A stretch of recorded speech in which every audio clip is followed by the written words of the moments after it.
NIT मोड़ से कारगिल चौक तक 6 घंटे नहीं चलेगी सिटी बस, पटना डीएम का आदेश।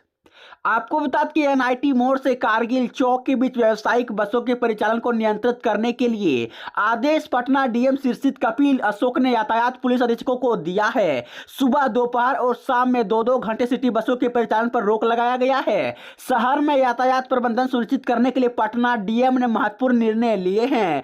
सुबह से लेकर शाम तक 6 घंटे सिटी बसों का परिचालन एनआईटी से कारगिल चौक के रास्ते नहीं होगा।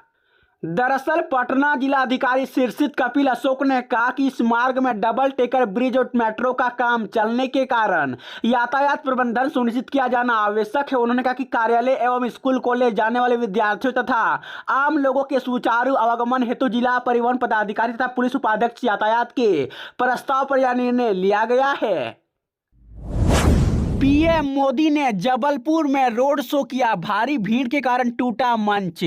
आपको बता दें कि मध्य प्रदेश के जबलपुर में रविवार को प्रधानमंत्री नरेंद्र मोदी ने रोड शो किया। सड़क के दोनों ओर पीएम मोदी के स्वागत के लिए भारी संख्या में लोग मौजूद थे। पीएम मोदी का काफिला जैसे ही कटका गोरखपुर मार्ग से गुजरा, लोगों की भारी भीड़ के कारण सड़क के किनारे बना मंच अचानक टूट गया। दरअसल मंच गिरने से एक पुलिसकर्मी सहित 4 लोग घायल हो गए हैं। सभी घायलों को विक्टोरिया हॉस्पिटल ले जाया गया है, जहां सभी का इलाज किया गया। लोगों की भारी भीड़ के कारण यह हादसा हुआ है। लोग पीएम मोदी का अभिवादन करने के लिए इकट्ठा हुए थे। मंच के टूटने के बाद वहां अफरा तफरी मच गई। मौके पर तैनात सुरक्षा कर्मियों ने स्थिति को नियंत्रित किया। पटना एम्स के पास बेलगाम ट्रक ने बाइक सवार को रौंदा, एक की मौत, दूसरे की हालत नाजुक। आपको बता दें कि पटना से बड़ी खबर आ रही है, जहां रविवार की शाम एम्स के पास एक अनियंत्रित ट्रक ने बाइक सवार को रौंद दिया। इस हादसे में बाइक सवार एक युवक की मौत हो गई है, जबकि दूसरा युवक गंभीर रूप से घायल हो गया है। आनन फानन में उसे एम्स अस्पताल में भर्ती कराया गया, जहां उनकी हालत गंभीर बनी हुई है। दरअसल घटना से गुस्साए लोगों ने मुख्य सड़क को जाम कर दिया और जमकर हंगामा मचाया है। इस दौरान यातायात पूरी तरह से बाधित हो गया है।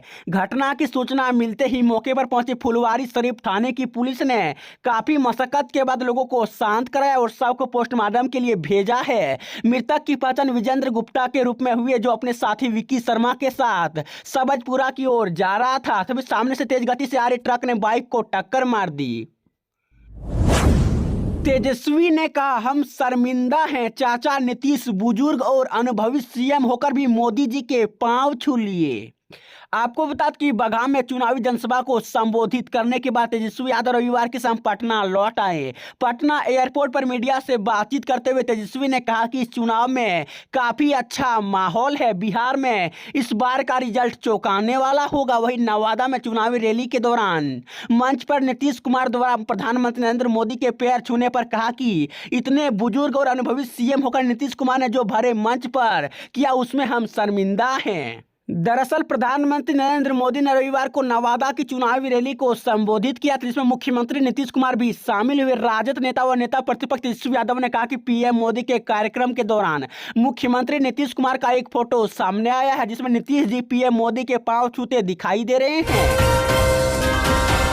बगहा में बीजेपी पर खूब बरसे वीआईपी सुप्रीमो मुकेश सहनी ने कहा कि देश की संपत्ति बेचकर कहा जा रहा है कि भारत तरक्की कर रहा है। आपको बता दें कि विकासशील इंसान पार्टी वीआईपी के प्रमुख और बिहार के पूर्व मंत्री मुकेश सहनी ने रविवार को बगहा में एक चुनावी सभा को संबोधित करते हुए विरोधियों पर जोरदार हमला किया है। मुकेश सहनी ने कहा कि देश की संपत्तियों को बेचकर लोगों को बताया जा रहा है कि देश आगे बढ़ रहा है, देश के ऊपर का कर्ज बढ़ता जा रहा है। भारत विकासशील देश की सूची से बाहर निकला और कहा जा रहा है कि हमारी अर्थव्यवस्था तेजी से आगे बढ़ रही है। दरअसल मुकेश सहनी ने कहा कि केंद्र की सरकार लोगों को गुमराह कर हमारे पूर्वजों के सपनों को भी चकनाचूर कर रही है। नागपुर के इशारे पर संविधान को बदलने की कोशिश की जा रही है। सभी संस्थाओं को जेबी संस्था बना दिया गया है। 2 राज्यों के मुख्यमंत्रियों को जेल में डाल दिया गया है। देश की सबसे पुरानी पार्टी कांग्रेस के बैंक खातों को सील कर दिया गया है। वाहन जांच के दौरान बस से 71 किलो गांजा बरामद किया गया। 3 तस्कर भी गिरफ्तार किए गए। आपको बता दें कि भोजपुर पुलिस को आज बड़ी सफलता हाथ लगी है। लोकसभा चुनाव के मद्देनजर इलाके में वाहन जांच अभियान चलाया गया। इस दौरान भोजपुर पुलिस ने एक बस से 71 किलो गांजा बरामद किया है। पुलिस ने मौके से 3 गांजा तस्करों को भी गिरफ्तार किया है। दरअसल एसडीपीओ राहुल सिंह ने प्रेस वार्ता कर इस बात की जानकारी दी है। बताया है कि भोजपुर जिले के पीरो थाना क्षेत्र के अंतर्गत गांधी चौक में वाहनों की जांच की जा रही थी। इसी दौरान सिंह ट्रेवल्स कंपनी की बस में भी सघन जांच की गई। इस दौरान भोजपुर पुलिस ने बस से 71 किलो गांजा बरामद किया है और 3 तस्करों को भी गिरफ्तार किया है।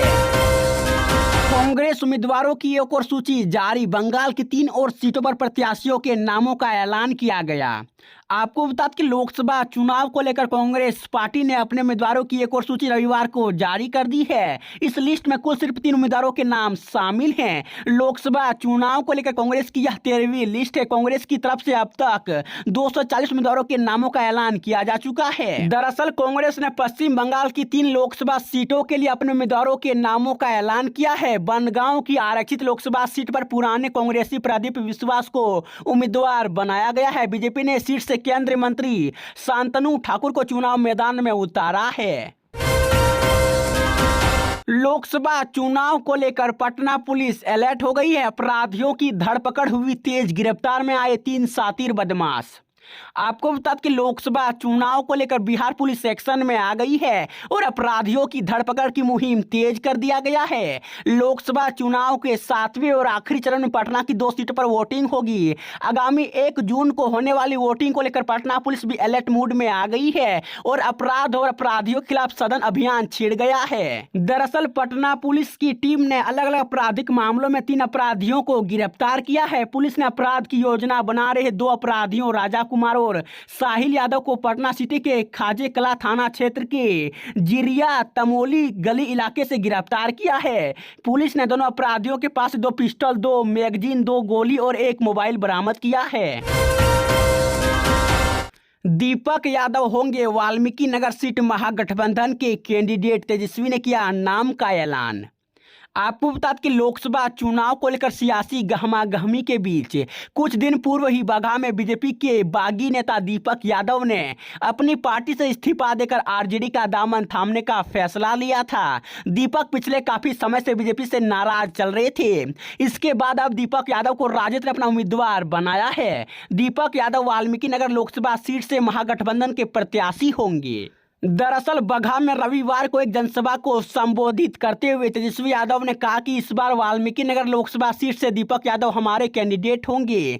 आप लोग इन्हें अपना समर्थन देने का काम करें। इस बार हम लोग सभी 40 की 40 सीटों पर चुनाव में बहुमत हासिल करेंगे। इस बार देश के अंदर तानाशाही सरकार चल रही है। बिहार के 14 जिलों में बारिश ठनका को लेकर येलो अलर्ट जारी किया गया। आपको बता दें कि बिहार में चक्रवाती परिसंचलन के प्रभाव से रविवार को मौसम का मिजाज बदल गया है। आसमान में बादल छाए रहने के कारण लोगों को गर्मी से कुछ हद तक राहत मिली है। मौसम विभाग के अनुसार सोमवार को दक्षिण बिहार के 14 जिलों के 1 या 2 स्थानों पर बूंदाबूंदी होने की संभावना है। इस दौरान मेघ गर्जन और वज्रपात के साथ 30 से 40 किमी प्रति घंटे की रफ्तार से हवा चलने के पूर्वानुमान भी जारी किए गए। इसके साथ ही येलो अलर्ट भी जारी किया गया। दरअसल मौसम विभाग ने बक्सर, भोजपुर, रोहतास, भभुआ, औरंगाबाद, अरवल, पटना, गया, नालंदा, शेखपुरा, नवादा, लखीसराय, जहानाबाद और बेगूसराय के जिले में बारिश और वज्रपात को लेकर खतरनाक अलर्ट जारी किया है।